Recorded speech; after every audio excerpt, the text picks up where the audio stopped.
One of the things that amazes me is, and I'm a big student of prophecy, a fan of all the books that come out about Bible prophecy.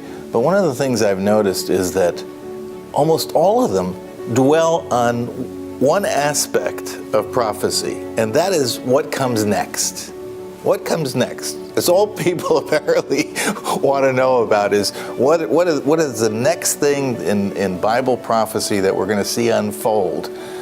And of course that leads us to the darkest, most violent episode in world history. But it's very short, it's very brief. It only lasts 7 years according to the Bible. And that's what almost every Bible prophecy book that I've read in the last 40 years dwells upon, is what's going to happen in that 7-year period of what we call tribulation. Well, I decided to look beyond that. And the reason I did is a line captivated my imagination when I read this in Acts 3, what Peter talked about, the restitution of all things. And he said, that's what all the prophets have spoken about from the beginning of time, from creation, the restitution of all things. Well, guess what? That's not that 7-year period of tribulation.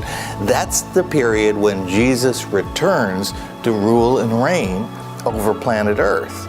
And it's a fantastic story, and that there's so much Bible prophecy, Old Testament, New Testament, about this.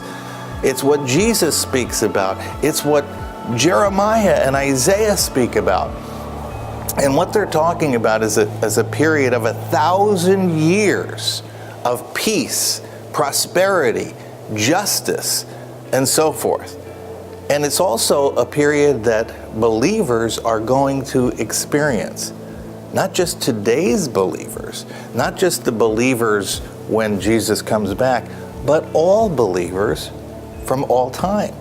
You're going to have King David there living living in planet Earth, in a modern planet Earth, with believers from the 21st century. Doesn't that sound exciting? Don't you want to know more about that? Well, I did. And so I embarked on a Bible study that focused on this period of time, and the results are the restitution of all things.